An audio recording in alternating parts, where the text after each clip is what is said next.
একটা মেয়ে বিয়ে হয়ে যখন শ্বশুরবাড়িতে আসে, শ্বশুরবাড়ির সবাই তখন বলা শুরু করে দেয়, বিয়ে হয়ে গেছে এখন মা বাপ করাটা বন্ধ করে দাও। মা বাবা ভাই বোনকে নিয়ে আলগা পিরিচ যত কম দেখাবে ততই ভালো। তো আপনার ছেলেরও তো বিয়ে হয়েছে, তারও তো মা বাপ ভাই বোনকে নিয়ে প্রীতি করাটা ছেড়ে দিতে হবে। তাকেও তো মা বাপকে ছেড়ে দিয়ে তার বউকে নিয়ে নতুন সংসার করতে হবে, তার ভবিষ্যৎ চিন্তা করতে হবে, তাই নয় কি? কি ভাবেন কি আপনারা ছেলের বউকে? খেলনা? আপনাদের যা খুশি যা মন চাইবে যেভাবে মন চাইবে সেভাবে বলবেন, সেভাবে চালানোর চেষ্টা করবেন।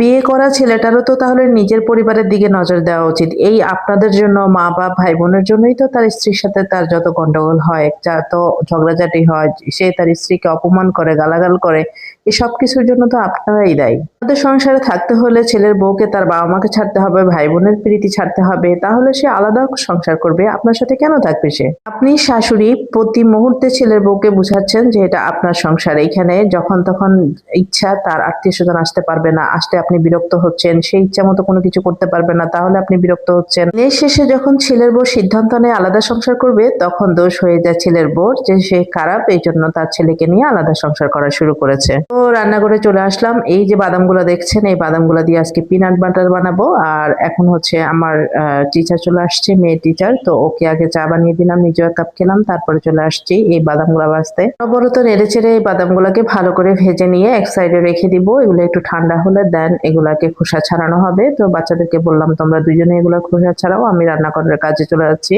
তো আজকে আমি দুইটা রেসিপি দুর্দান্ত করব। একটা হচ্ছে পিনাট বাটার, আগেই বলেছি, আর একটা হচ্ছে এমন একটা সবজি রান্না করব চিকেন দিয়ে, যেটা রুটি পরোটা দিয়ে খেতে একদম খুবই মজাদার হয়। তো আজকে আমি দুটো রেসিপি শেয়ার করব আপনাদের সাথে।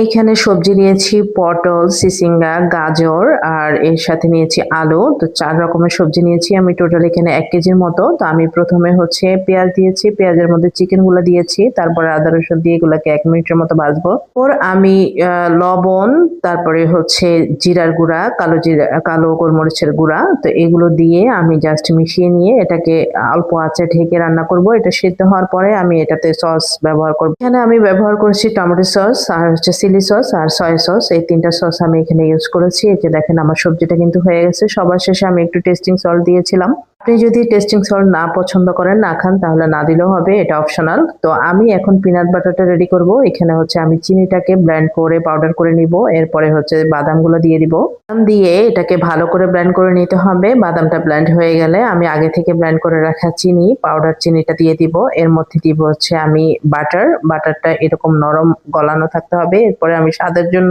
দিয়েছি এখানে আমি পরিমাণ মতো। সবকিছু ব্লেন্ড করে নিয়ে দেখেন কত সুন্দর মজাদার পিনাট বাটার হয়েছে। এটা পাউরুটি দিয়ে খেতে খুবই মজা, আমার বাচ্চারা খুবই পছন্দ